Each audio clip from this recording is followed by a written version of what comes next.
उपासक को अपने उपास्य देव में अपना अहम समर्पित कर देना जीवन की परम उपलब्धि है। सब कुछ समर्पित होने पर भी यदि अहम समर्पित न हो तो शरणागति पूर्ण नहीं मानी जाती, वो होती ही नहीं पूर्ण। और अहम समर्पित हो जाए तो सब अपने आप समर्पित हो जाता है। जैसे कारीगर को बंदी बना लो तो उसके यंत्र सब अपने आप आपके हो गए। ऐसे ही सृष्टि का, जन्म मरण का, मान अपमान के बोध का, दुख सुख का, लाभ हानि का, ये मूल है अहंकार। संस्कृति मूल शूल प्रद नाना, सकल शोक दायक अभिमाना। ये संस्कृति का मूल चक्र है अहंकार, और यही सारे दुख प्रदान करता है। ये जब ज्ञान के द्वारा गलित होकर शुद्ध ब्रह्म रूप में स्थित हो जाता है तो मोक्ष, और जब गुरु प्रसाद से अहंकार गलित होकर प्रियालाल के चरणों में समर्पित हो जाता है तो प्रेम। जब तक ये अहम सुरक्षित रखता है साधक, तब तक साधना होती है, पर साधना का प्रकाश नहीं होता। प्रकाश संपूर्ण अज्ञान दुख का नाश हो जाना, एक अद्भुत अखंड प्रसन्नता, अद्भुत आनंद की उत्पत्ति हो जाना, ये नहीं हो पाता।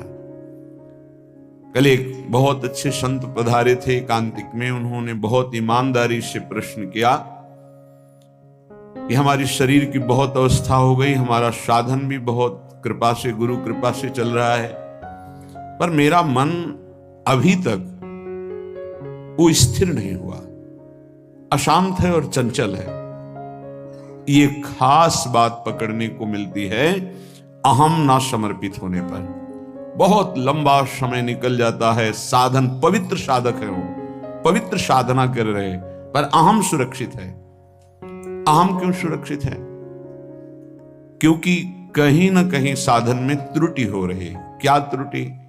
आहार की, अर्थ संग्रह की, शरीर सुख सुविधा की, कहीं ना कहीं। इसलिए अहम सुरक्षित है।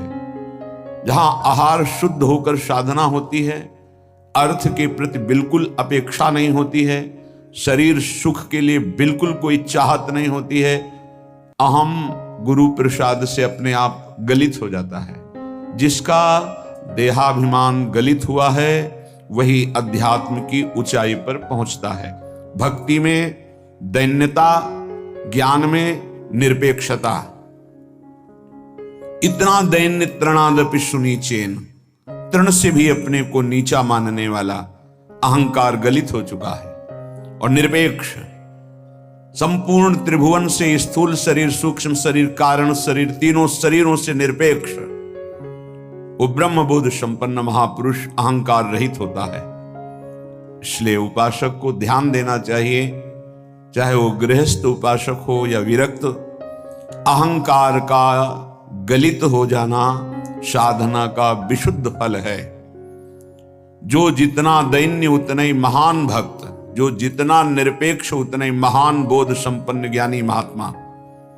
अगर ये दो महान आध्यात्मिक सद्गुण नहीं है तो उसका ज्ञान ज्ञान नहीं है और उसकी भक्ति अभी रंग नहीं लाई है। श्रीपाद प्रबोधानंद जी महाराज कह रहे हैं, वृंदारण्ये किमपि जनता दुष्प्रवेशम प्रदेशम गत्वा प्रोच्चैर्निज दयितयोर्नाम जल्पन्नुदश्रुः अत्यंतात्यां विकल विकलो दिव्यमूर्त्या कयापि श्रीश्वर्याज्ञा कर मृगदृशा वाक्य सुधा स्वाश्रितः श्याम। आप लोग जो वृंदावन में पधारे हैं, जो वृंदावन में आपको प्रवेश मिला है, ये केवल मेरी श्री जी की कृपा से मिला है नहीं। हमारा शास्त्र कहता है वृंदारण्ये किमपि जनता दुष्प्रवेशम प्रदेशम।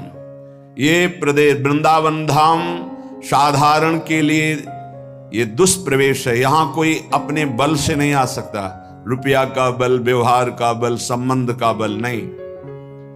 जिनको वृंदा विपिन है कृपाति नहीं की होए, हरिवंश महाप्रभु कहते हैं श्री राधिका कृपा बिनु सबके मन नगम। श्रीपाद कह रहे वृंदारण्य किमपि जनता दुष्प्रवेशम प्रदेशम। यहां आप अपने भाग्य से नहीं आए हैं, अपने धन बल से नहीं आए हैं, अपने संकल्प बल से नहीं आए हैं। हमारी प्रियाजू ने आपको बुलाया है, सच्ची मानिए। ये धाम कोई तीर्थों में नहीं आता। तीर्थराज प्रयाग भी जहां लौटते हैं आकर, वो ये महान प्रियाजू का निज महल वृंदावन धाम है। श्री धाम वृंदावन की समानता केवल वृंदावन ही कर सकता है। प्रिया प्रीतम की रूप माधुर्य प्रेम की समानता सिर्फ प्रिया प्रीतम ही कर सकते हैं। यद्यपि यही सब अवतारों के अवतारी हैं, यही सब धामों के धामी हैं।